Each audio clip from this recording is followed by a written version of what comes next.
In this video, we are looking into the Kiwi Years Melody. This one is a 12 planar IM. Let's have a look at the specification.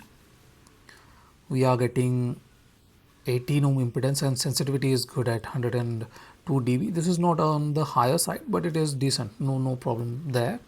And from the looks of it, what I can see from the size of the box, we are not getting any carry case or anything like that. I am assuming, it's not like I know for sure, but I am assuming that we are not getting any carrying solution in this box at least.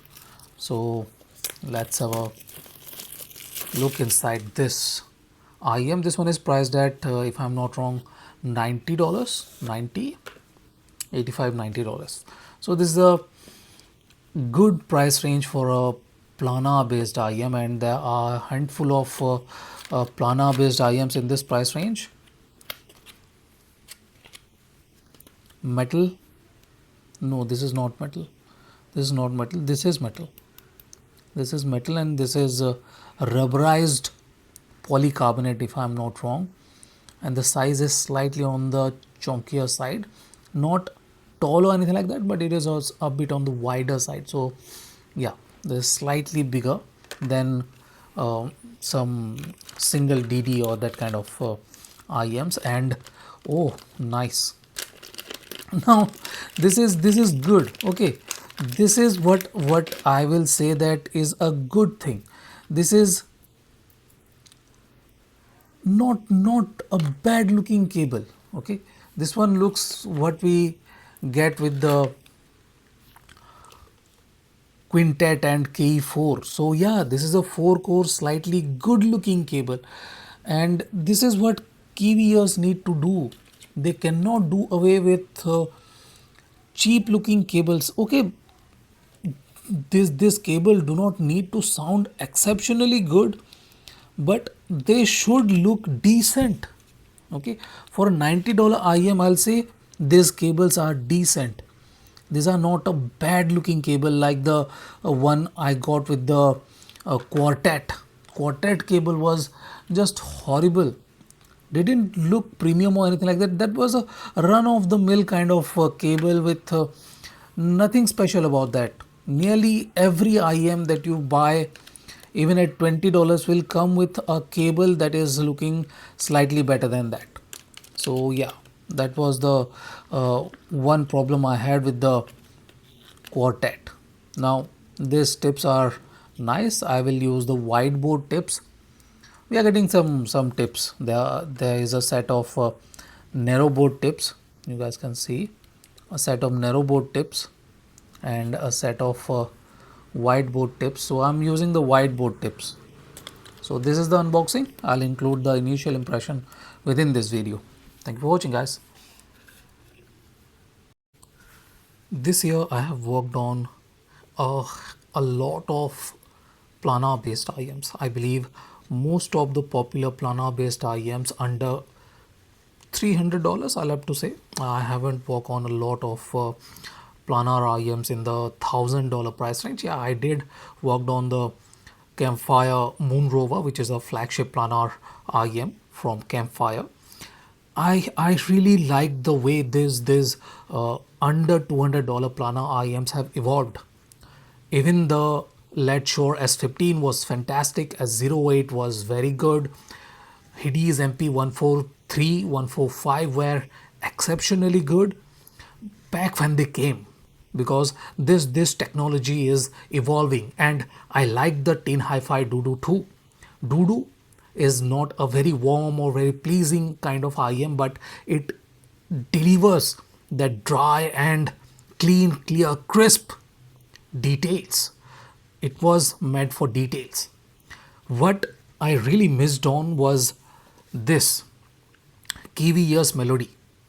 Now this was priced at $100, if I'm not wrong, $100 initially, but it has been selling at around $80, $85, and that is a very good price. And I thought, yeah, let's have a go at it. I had a small discount on it too, so I thought, yeah, let's have a go at it. It houses the same size of planar drivers that the Doodoo uses.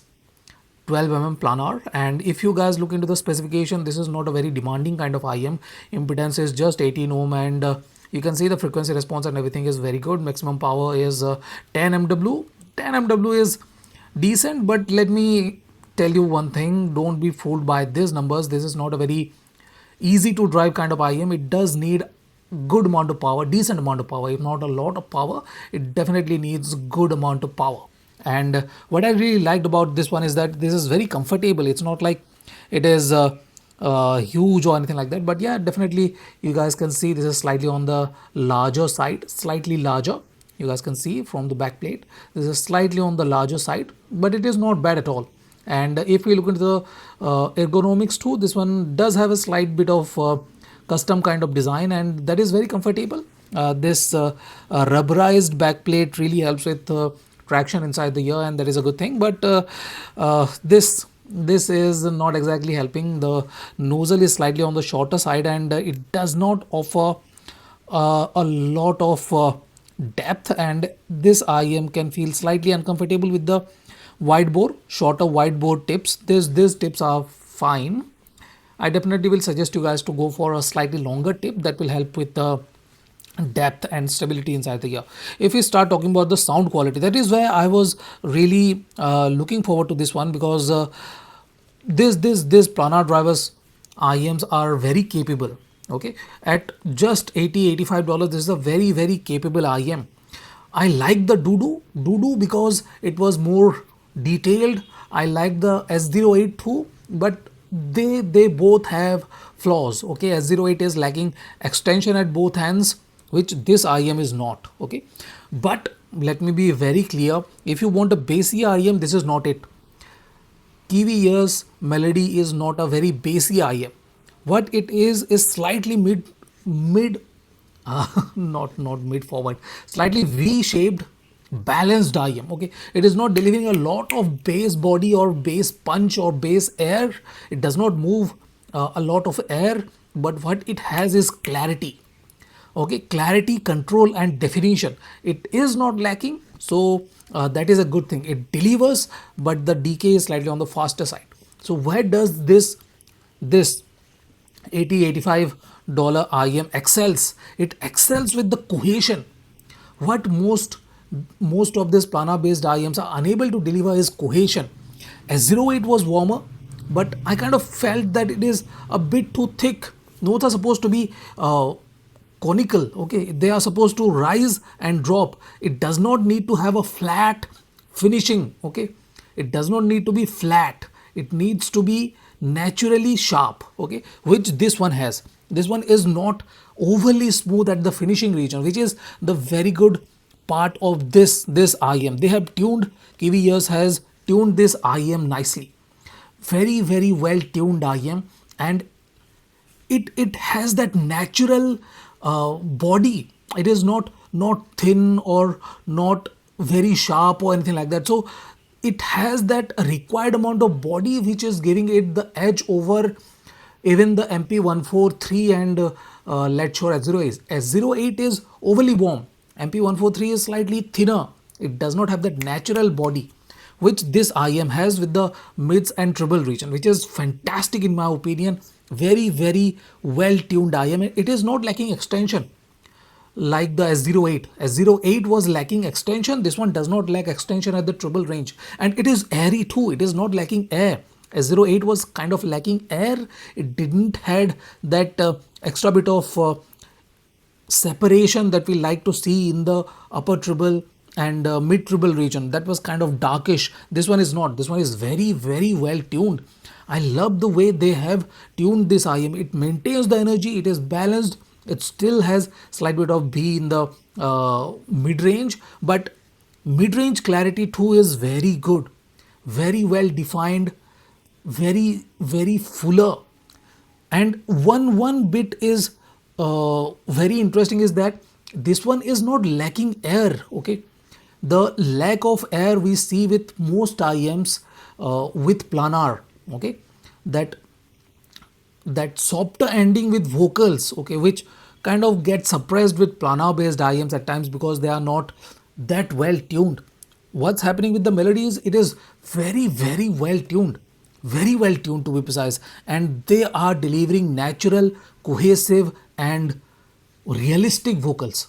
Okay, those small movements in vocals are very well perceived by the melody. So this is my review come initial impression of the Kiwi Years melody. I'm not going to do a separate review video in here.